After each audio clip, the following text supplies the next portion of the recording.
ඊයේ දවසේ නිවාඩුවට ගෙදර ආපු මට අපේ පාර දැක්කම ගොඩාක් දුක හිතුණා. ඇත්තම කියනවා නම් අම්මා ඉන්න කාලේ මේ පාරේ තිබ්බ සිරියාව දැන් ඇත්තටම නැති වෙලා ගිහින්. අම්මා හරිය ආසාවෙන් මේ වත්තපිටිය ගොඩාක් ආදරෙන් බලාගත්තා. ඒත් අම්මා නැති පාළුවත් එක්කම මේ පාරත් කැලෑවට වැහිලා ගිහින් තියෙනවා බලන් ඉන්න හරිය අමාරුයි. අන්න ඒ නිසයි මං හිතුවේ ආයෙමත් මේ පාර අම්මා හිටපු කාලේ වගේම ලස්සන කරන්න ඕන කියලා.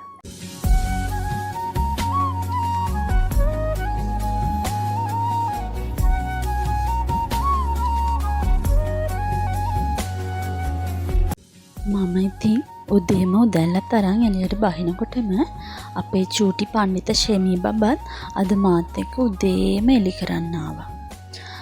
ෂෙමී බබාට නම් ගොඩක් එලි කරන්න බෑ තමයි. ඒ වුණාට වැවිලා තිබුණ චූටි තනකොළ පඳුරු එයාගේ චූටි අත්වලින් ගලවලා අයින් කළා මට ලොකු උදව්වක් දුන්නා. අපි දෙන්න එකතු වෙලා ඒ තිබුණු තනකොළ ගොඩාක් එලි කළා දැම්මා. අපේ අම්මා ඉන්න කාලේ මේ දේවල් මේ වගේ කැලේ වැවිලා පාළුවට යන්න දෙන්නේ නැහැ. ඒත් දැන් අපිට පුළුවන් විදිහට අපි මේ දේවල් ලස්සනට බලා ගන්න ඕනනේ. ෂෙමී බබාටත් එයාගේ අම්මා නැති පාළුව ගොඩාක් දැනෙනවා ඇති මේ වෙලාවට.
ඉඳලා මොකක් හරි වැඩක් කරන්න පටන් ගන්නකොට පරිසරයත් අපිට හරහට එනවා.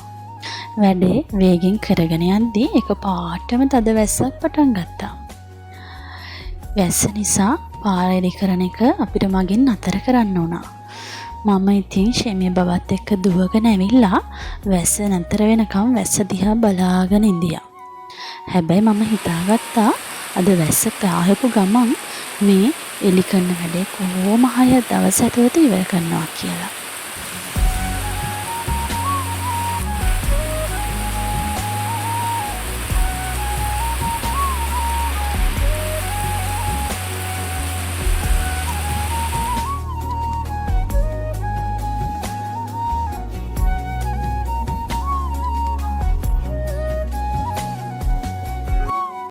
ඔන්න ඉතින් ටික වෙලාවකින් මේ මහ වැස්ස නතර වෙලා ඉරත් ලස්සනට පායාගෙන ආවා.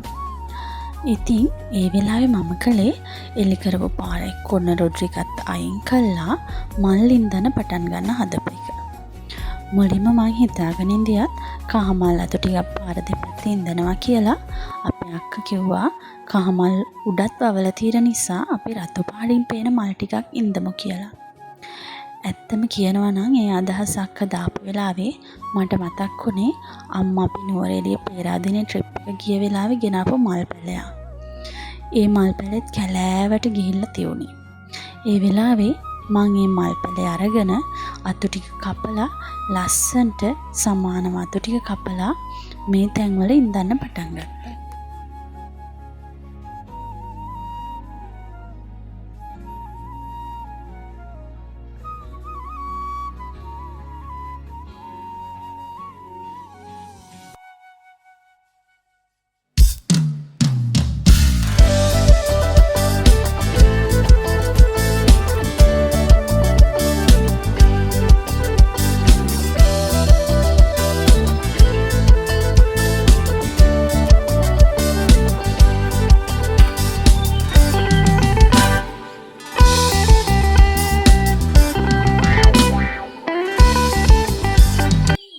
ටිකට කලින් වැස්සත් එක්ක මඩ පාර දෙපැත්තේ වලවල් ටික හරි ඉක්මනට කපා ගන්න ලේසි වුණා. මොකද පස තෙත් වෙලා පස ගොඩාක් බුරුල් වෙලායි තියුනේ. ඉතින් ඒ වගේම මට ගොඩක් සතුටු හිතුණා මං අද ඉඳන් යන මල් අතු ටිකේ ඉක්මනට මුල් අදින මේ වැස්ස ප්‍රයෝජනවත් වෙයි කියලා. මං ඉතින් මේ මල් අතු ටික ඉඳන් කලින් අම්මා මට කලින් කියා දීලා තියෙනවා වගේ මුලින්ම කරේ වලවල් වලට කොම්පෝස්ට් ටිකක් දාගන්න එක. ඊට පස්සේ ඉතින් ටික පස් පුරවලා මල් අතු ටිකත් මං ඉඳන් පටන් ගත්තා. අද මං එක්ක අම්මා ඉඳියා මට කොච්චර උපදෙස් ගොඩක් ලැබෙයිද. ඇත්තටම කියනවා නම් මේ හැම දෙයකටම මම මගේ අම්මට ගොඩාක් ස්තුතිවන්ත වෙනවා. මොකද එයා තමයි මට මේ හැම දෙයක්ම කියලා දුන්නේ.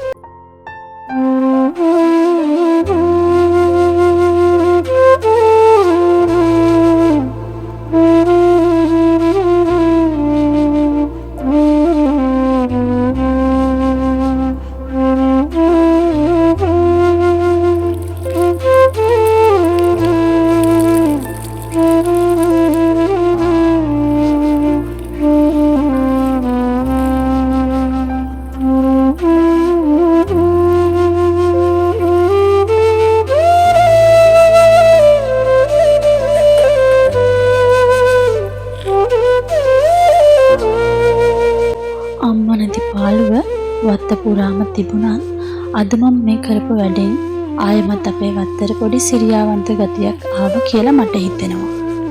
අපේ ෂෙමී බබත් මට ගොඩාක් උදව් කළා මේ වැඩේට. ඉතින් ඒ වගේම මොනවා හරි වත්ත පිටේ වැඩක් කරන්න ආයුධයක් ගත්තොත් ඒ වැඩේ ඉවර වුණාම ආයුධ අනිවාර්යෙන් හොදලා තියන්න ඕන කියලා අපේ තාත්තා කියා දීලා තිනවා. ඉතින් තාත්තේ ඔයාට ගොඩාක් ස්තුතියි ඒ වගේ අවවාද වලින් මාව පුරවනවට. අම්මා අද මගේ ළඟ නැති වුණත් අම්මේ ඔයන් මට දීලා තියෙන ගුණධර්ම හැමදාම මගේ හිතේ තියෙනවා. වැස්ස මැද වුණත් කිසිම කරදරයක් නැතුව අපේ ගෙදරට එන පාර ලස්සන කරගන්න ලැබුණේ ගැන මට තියෙන්නේ ලොකු සතුටක්. ඒ වගේම තව ටික කාලෙකින් මේ මල් ගස් ලොකු වෙලා මල් පිරিলা තියෙනවා දකිනකොට ඒක ඊට වඩා ලොකු සතුටක් වෙයි. ඉතින් අද දවසේ මට මේ වැඩ කටයුතු හොඳින් කරගන්න ලැබුණේ ගැන මම ගොඩාක් සතුටු වෙනවා. ඒ වගේම මගෙත් එක මගේ ළඟින්ම ඉන්න දෙවියන් වහන්සේටත් ගොඩාක් ස්තුතියි. මේ වීඩියෝ එක බලපු ඔයාලා හැමෝටම ගොඩාක් ස්තුතියි. ඉතින් මගේ මේ පුංචි දිනපොතේ තවත් ලස්සන පිටුවක් අද මම මෙහෙම ඉවර කරනවා. ආයි දවසක් ගිහින් එන්න. එතකම් පරිස්සමින් ඉන්න. चाहे जो तुम्हें पूरे दिल से मिल तो है वो मुश्किल से ऐसा जो कोई कहीं है बस वही सब से हंसी है उस हाथ को लो वो मेहरबान कल हो ना हो हर पल यहाँ जी भर जियो जो है समा